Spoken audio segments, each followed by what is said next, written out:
The cities of Littleton and Englewood, Colorado addressed new regulatory requirements and increased their capacity to meet future growth needs for 2 decades by completing the second phase of the Littleton Wastewater Treatment Plant, the third largest water treatment plant in Colorado.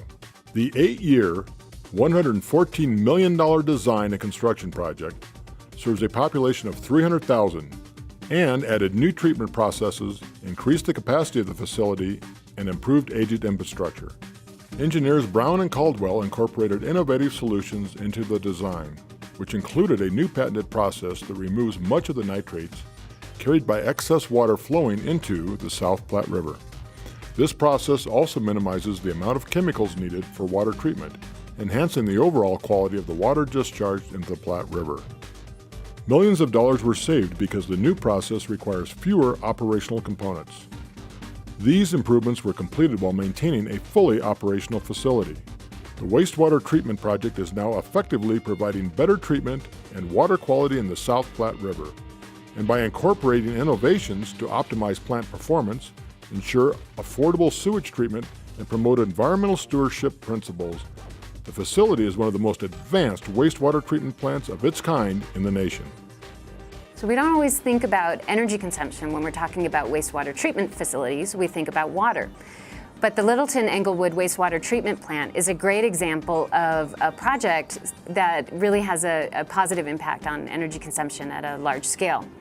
They did this in a couple of ways. One is that the typical treatment process at a wastewater treatment plant uses methanol to clean up the water. Methanol, at least in the Colorado case, is imported from Mexico, and the carbon footprint of importing all of that material is significant. So the project team explored other carbon sources, such as expired Coke and Pepsi products and other non-hazardous materials to replace methanol.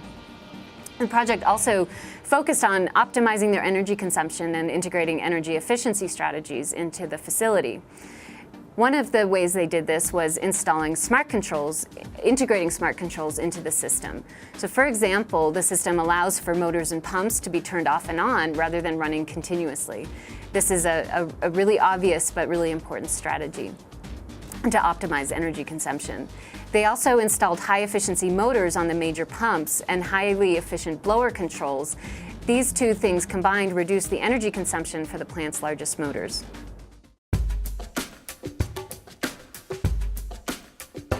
Treating contaminated groundwater at the F.E. Warren Air Force Base Spill Site 7 in Wyoming required an innovative engineering approach that would deliver timely results. Past manufacturing practices and chemical spills had created 8 acres of contamination, requiring treatment, and the depth and varied concentrations of contamination, combined with complex soil conditions, made groundwater cleanup challenging. Engineers at URS successfully executed the cleanup design and implementation by using naturally occurring and lab-grown microbes to degrade contaminants below ground. These microbes were forced into rock formations by using oil and gas field technology. This technology uses high-pressure water to fracture the rock and soil to deliver the microbes. In the initial fracturing setup, nutrient materials were mixed with sand to create the fractures.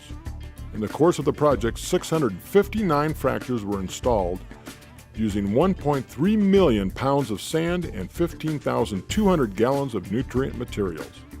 Treating the contamination of the subsurface without the need for installed above-ground equipment, Warren Air Force Base was able to make use of the site immediately following fracturing activities. The installation of ejection wells for subsequent injections resulted in the need for fewer people and less equipment to be used during field activities, reducing cost, energy requirements, and impacts to the site. Innovative use of this technology resulted in effective groundwater treatment solution, meeting cleanup standards in less time and completing the project 25% under budget. Due to the success of this application, the Department of Defense is employing this technology at other contaminated sites. Conserving, protecting, and cleaning water is one of the critical challenges of the 21st century.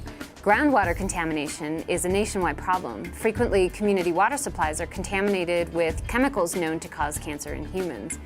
In the case of the F.E. Warren Air Force Base in Wyoming, the groundwater was contaminated with trichloroethene, or TCE. This is a carcinogen that was previously used as a degreaser. And typical strategies for cleanup tend to be cost prohibitive and are technically impractical. This project used hydraulic fracturing technology, something that's usually used in oil and natural gas extraction. They used this technology to create highly permeable sand zones under the surface, and they used those fractures to strategically deliver treatment materials and microbes to the contaminants. These naturally occurring microbes, which are found in groundwater, are known to degrade the site contaminants, including TCE. The result was an effective and affordable groundwater treatment solution, which allowed the base to meet cleanup standards on budget and on time.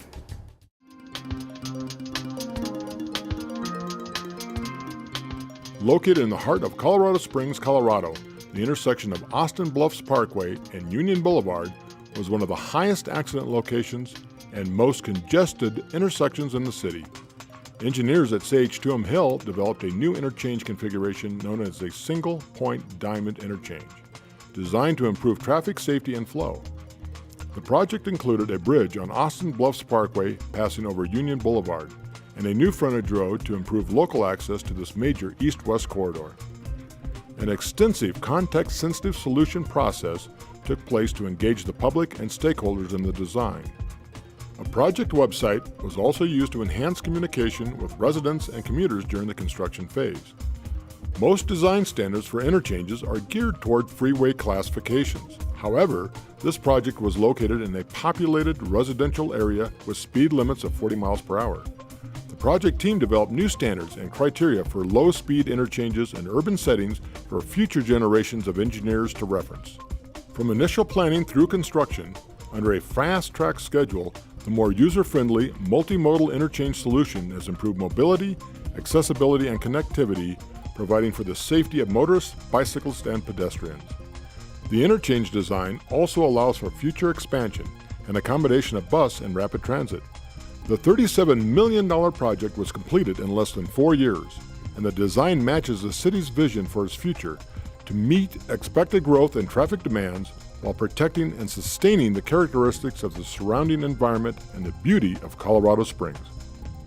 The city of Colorado Springs is growing, and so are the traffic demands. Meeting those demands while protecting the environment and the natural beauty of the setting was the design challenge for the Austin Bluffs project at Union Boulevard. The importance of involving local stakeholders in the initial planning process is highly illustrated with this project. This helped the team identify the best solution to the current transportation challenge, but it also allowed them to address public and other stakeholder concerns from the outset. Anyone who has not addressed those stakeholder concerns can tell you how important this is. In addition, the design allowed for more sustainable travel modalities over time by accommodating future bus rapid transit, which is included in the city's master plan. And lastly, they included drought-tolerant landscaping, which minimized the need for extensive irrigation and encouraged water conservation. The next two projects exemplify sustainable design and engineering. The University of Colorado Research 2 Laboratory at the Anschutz Medical Campus in Denver, Colorado, engineered by ME Engineers. Research 2 is a 506,000 square foot laboratory and support facility at the University of Colorado Denver's Anschutz Medical Campus. Laboratory buildings typically consume enormous amounts of energy, and so energy-efficient design was a major driving force in this project. Some of the strategies that the project team used to maximize energy efficiency included evaporative cooling, low-pressure dropped ductwork for more efficient air distribution, grouping and isolating equipment to allow for spot cooling, which lowered the overall cooling load, careful sizing of process loads, which reduced overall energy requirements, and the lighting design uses occupancy and daylight sensor controls. As a result of these and other strategies, this facility uses 40% less energy per square foot than comparable facilities.